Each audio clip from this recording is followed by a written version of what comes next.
Hi, I'm Laurie Hernandez, and this is One Creative Mind.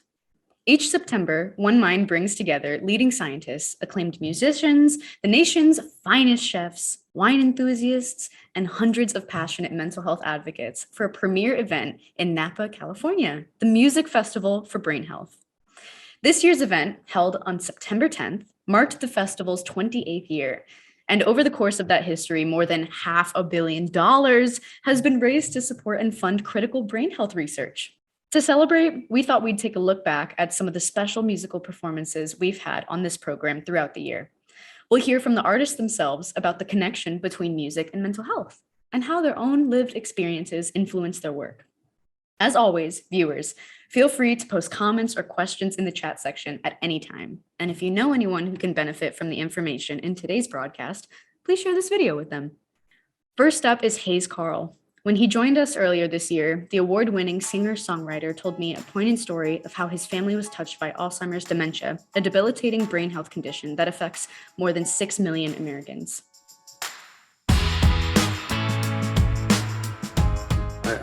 I grew up in Houston, Texas, and my grandfather, my father's father, lived in Waco, about 3 hours away. And he was a really sweet and loving man.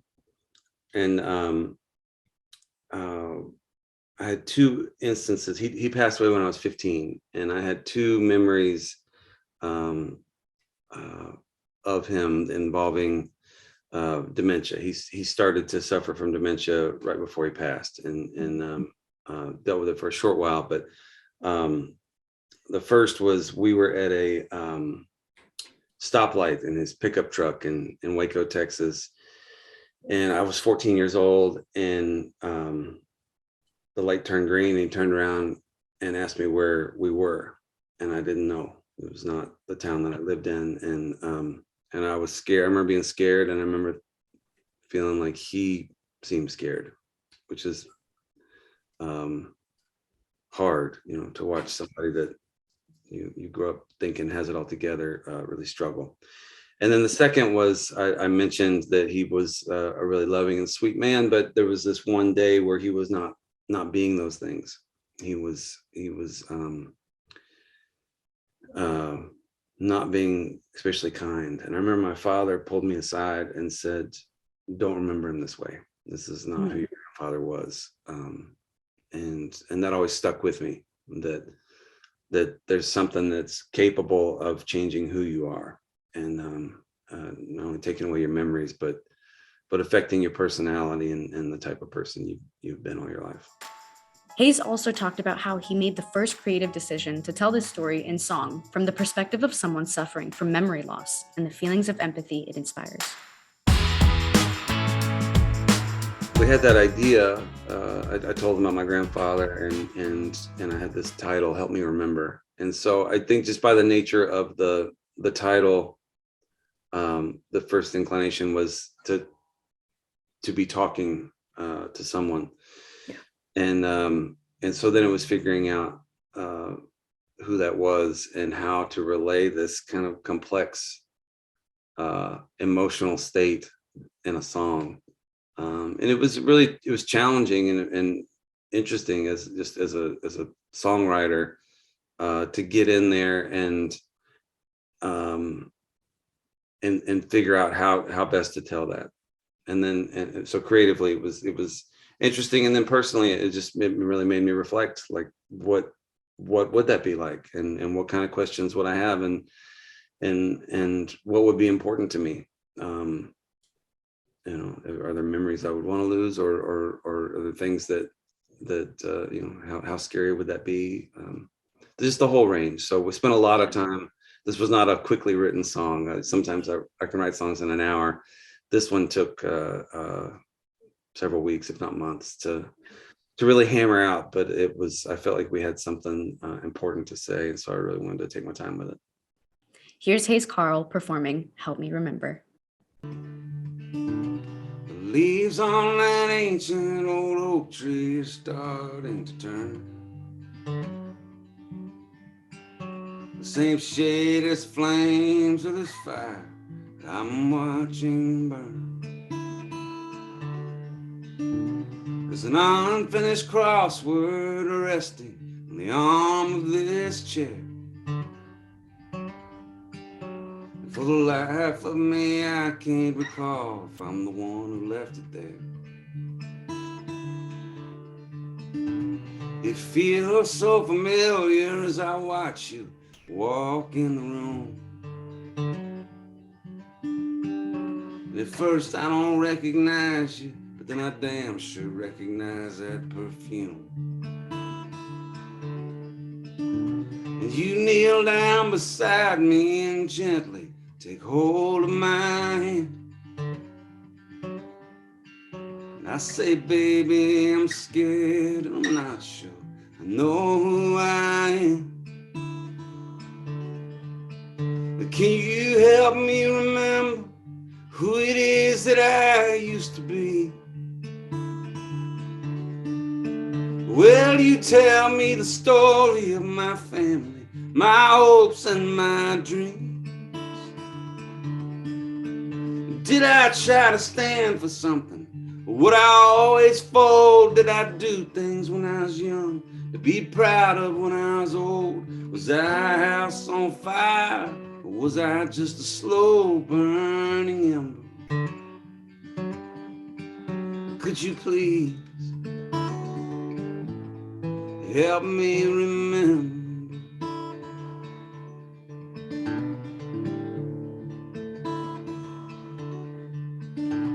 This ring on my finger is golden, faded and warm, like it was forged in the fires of love and has weathered the storms. And I try to make sense of these old photographs on the wall, but they're just faces and places that I don't know at all. But can you help me remember? I feel like I'm losing my mind. I know there's a story, but it's getting harder to find. Did I protect my children? Stand up for my friends? How much damage did I do? Did I ever make amends? Did I try to make a difference? And did I give a damn? Was I a believer in God and His plan? Did I light up your life like a full moonlit night in December? Could you please help me remember? I need you to help me remember.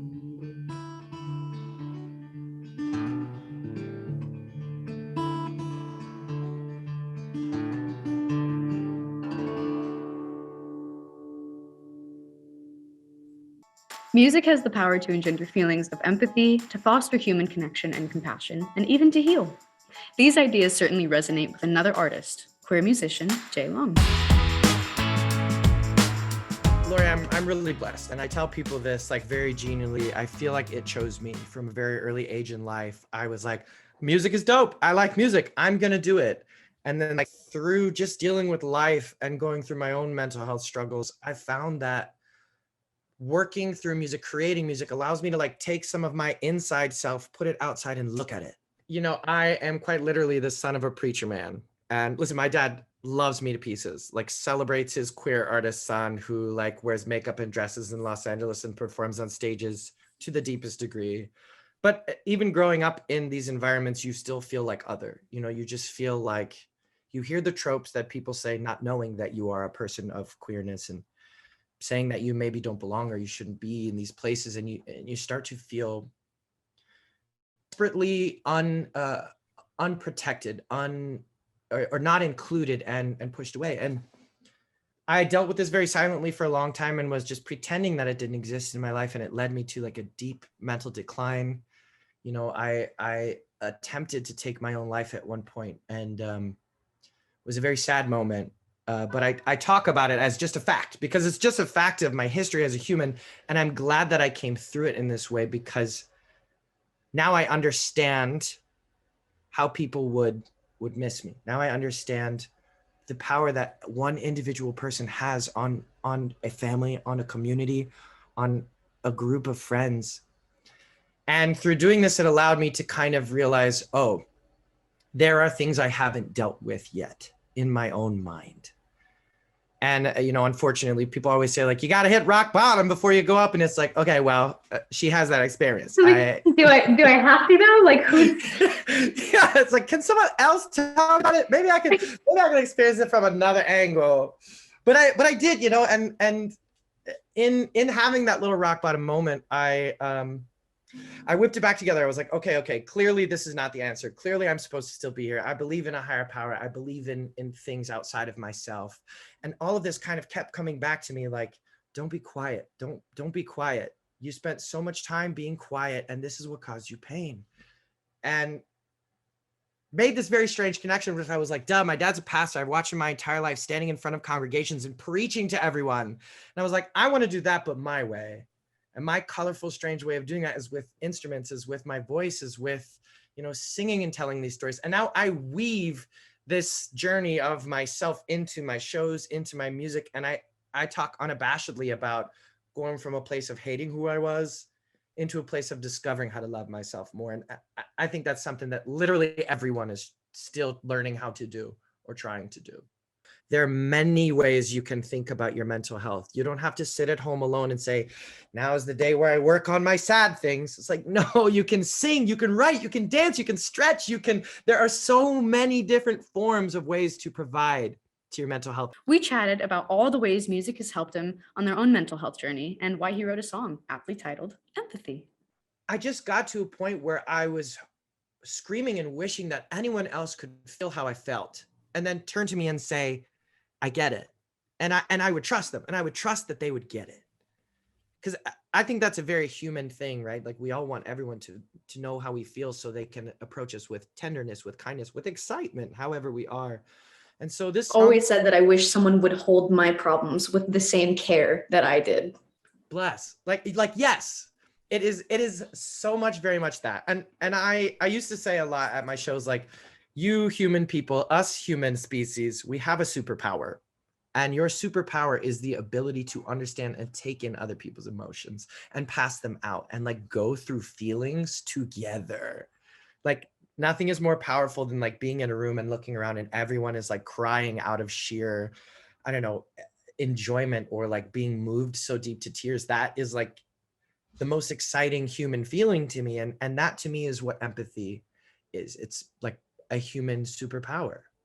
So I kind of wrote the song about how I needed it. And I have to tell you this before I sing it or anything. I tend to write songs for myself, but not like for only me to enjoy, from like my voice to my voice, things that I wish someone would say to me or things that I wish I could ask for better. And so this kind of lives a little bit in that voice. Would you like to play Empathy for us now? I happen to have this guitar right here. I would love to.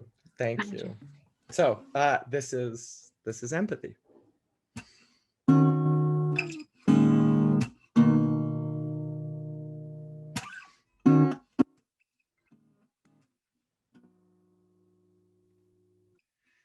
Wanna free my soul, wanna bless my mind.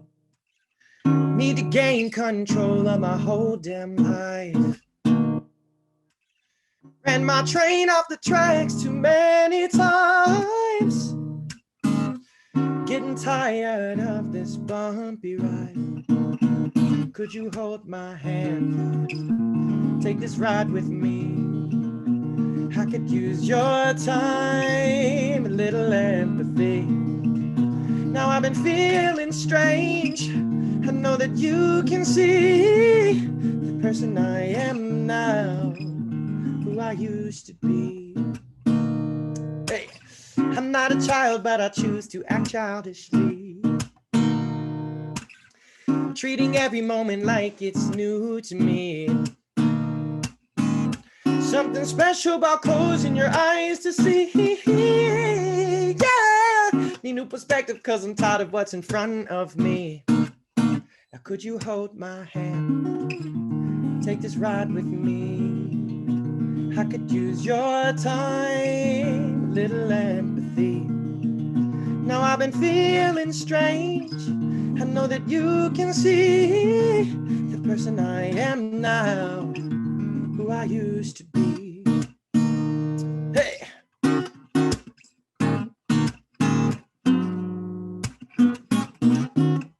Yeah!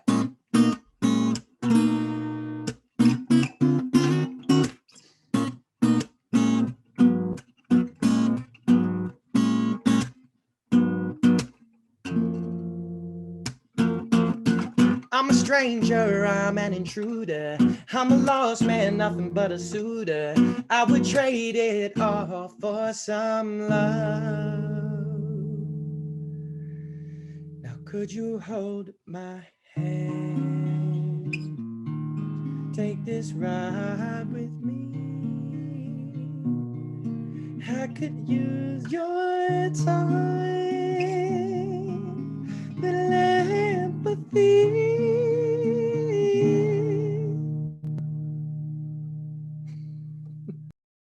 The last few years have been a bumpy ride, mentally and emotionally, for all of us.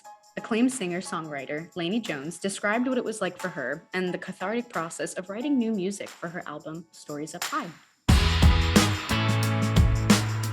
I've said this a lot before, that I think writers write what they need to hear. And for me, I was on this journey of sort of healing from past insecurities in life. Just there's sort of so many wounds that happen throughout your life that you kind of just push through and you don't actually stop and deal with it. And for me, I was kind of in a transition period where I had moved to Nashville and kind of found myself, I stopped touring for a little bit just to save up money. I knew for my own personal self, it's a lot of energy to put a record out in the world. It costs a lot of money. I mean, there's like a lot of gas that goes into this. So for me, I really wanted to make sure that if I was going to keep being a musician, I wanted to put out something that really said something that was important to me. And that required for me to stop and kind of ground myself. And with that, I healed myself in the process. And that's kind of the reflection of the record as well. She elaborated on her own personal story and the insights she discovered in the process of composing. I'm the youngest of my family. And I also come from a lot of half siblings. So I've seen them all kind of live their each different lives. We're all very different. And for me, I feel like I've gotten to learn through each of those experiences. I also grew up doing theater. So I've always been a person of following different stories and putting on these different hats to learn from another person's life. And for me, I think this was me looking really into my own life and seeing, what are my flaws? Like, what's going on in here with my own self? And for my own self, my biggest weakness, and I think I really get this from my mom, is just a lack of self-confidence and self-love. And that was basically really my biggest journey throughout this all. I mean, and they always say, you can't really truly love someone without loving yourself. And I'm starting to actually see that so much more these days. I'm so in love with life now because I'm not constantly measuring myself up to some sort of standard or expectation in my mind of who I am. I'm just allowing myself to be like, and that's what every creature on this earth wants, is just to be. From Stories Up High, here's Laney's retrospective song, Long Way.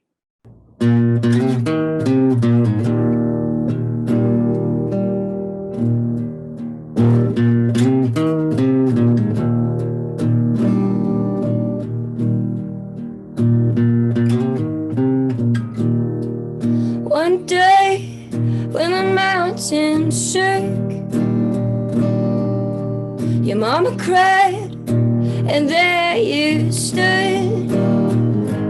Long way, long way, long way, long way.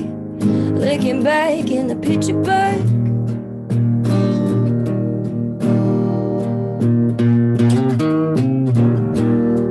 So now you're here, grown and tall. But in the darkness, you still feel small. Long way, long way, long way, long way to the light if you gotta crawl.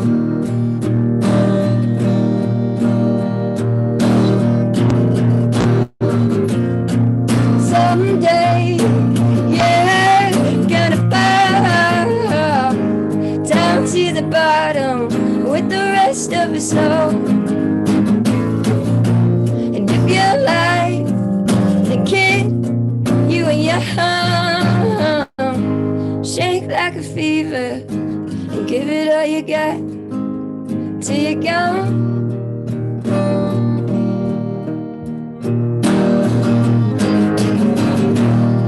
Wise man said, you better watch your step. Mind the words that you say in your head. Long way, long way, long way, long way. You get fat on what you fed.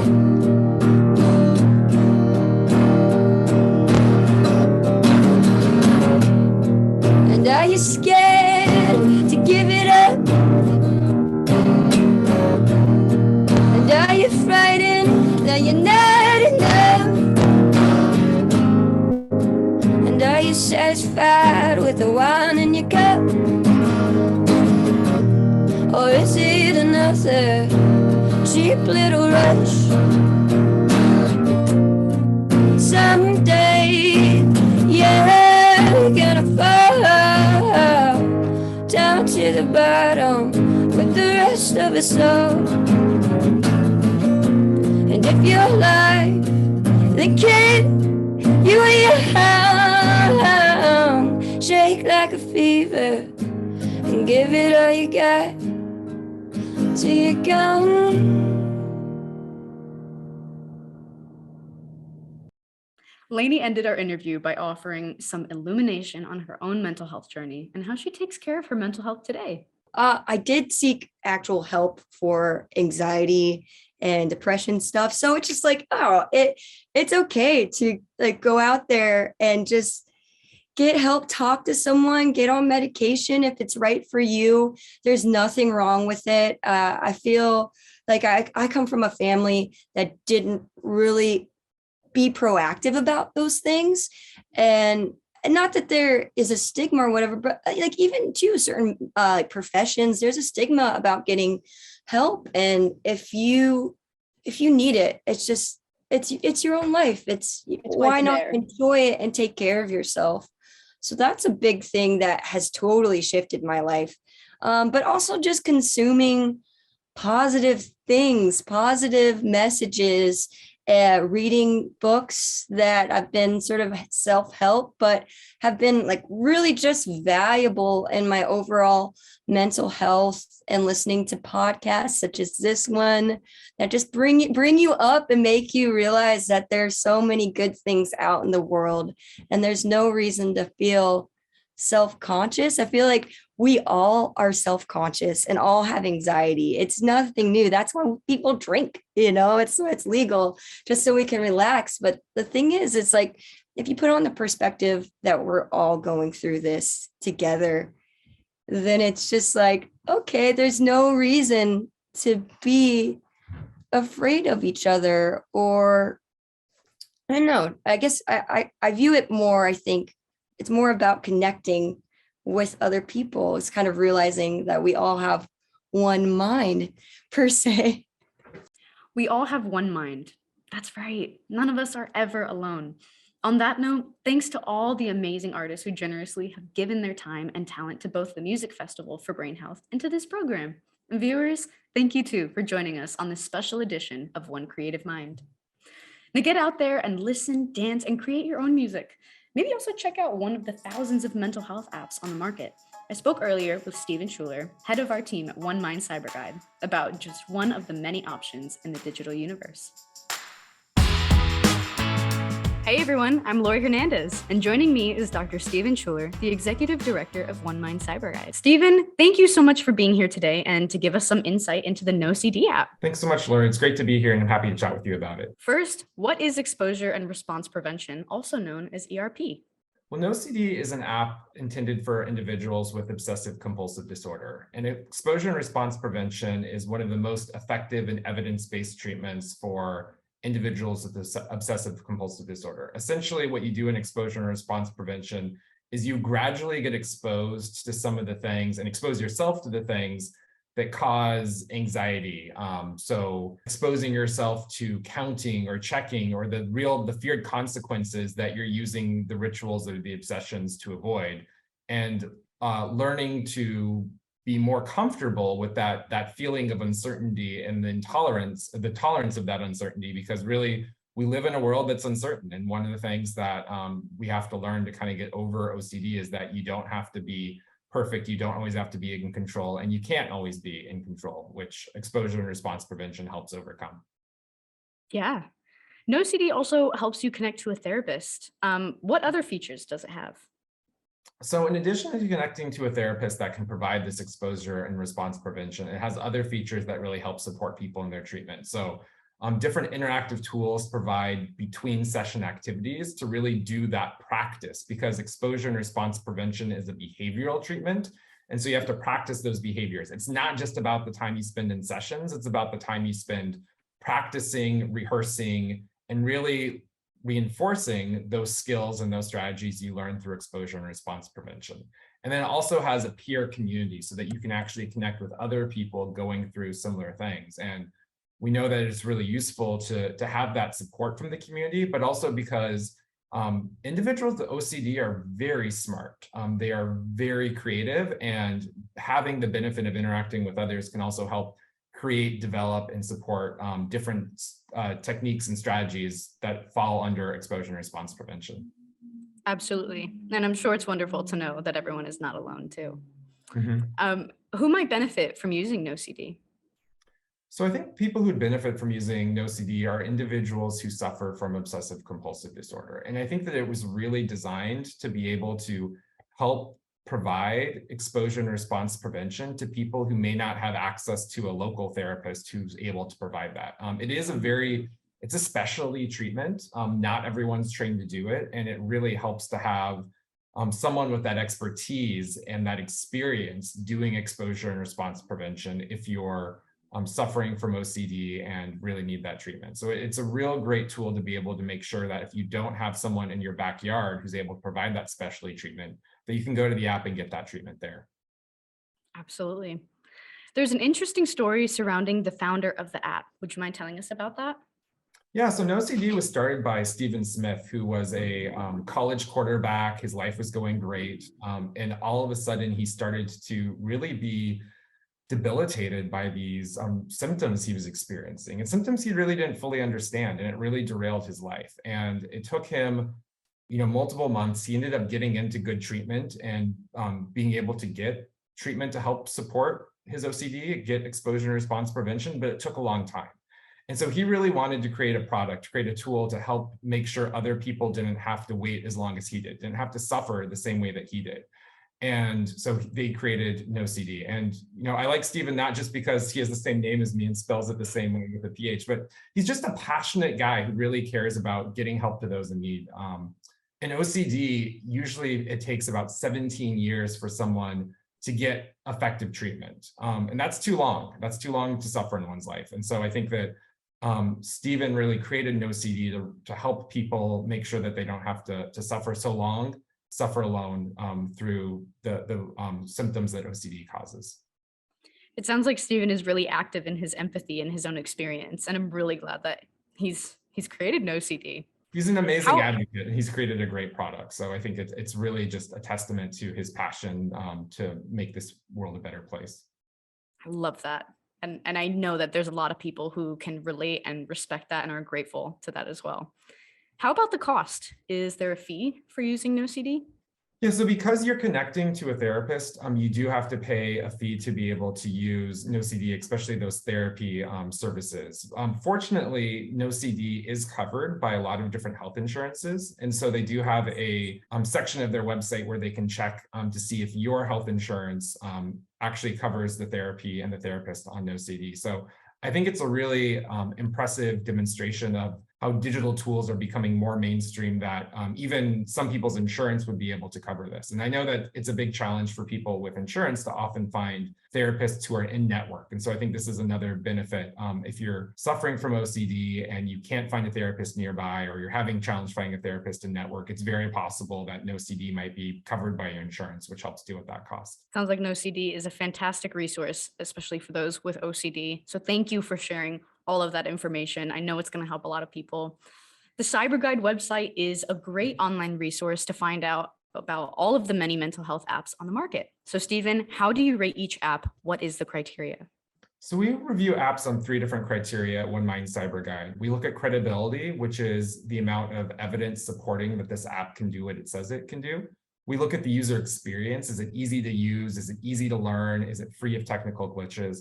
And we look at transparency around data security and privacy. What does the product do with your data, your information, and other things that you put into the app? And do they align with sort of best practices in the industry? And we look at all those things to provide 3 individual scores for each app. And all of those scores are up and available on onemindcyberguide.org. Thank you so much, Stephen. And viewers, thank you too. For more details and information, visit onemindcyberguide.org. Bye, everyone. Have a great day. Thanks for listening. Remember to visit us at onemindcyberguide.org to learn more about apps to help you manage your mental health and wellness. I'm living my best life.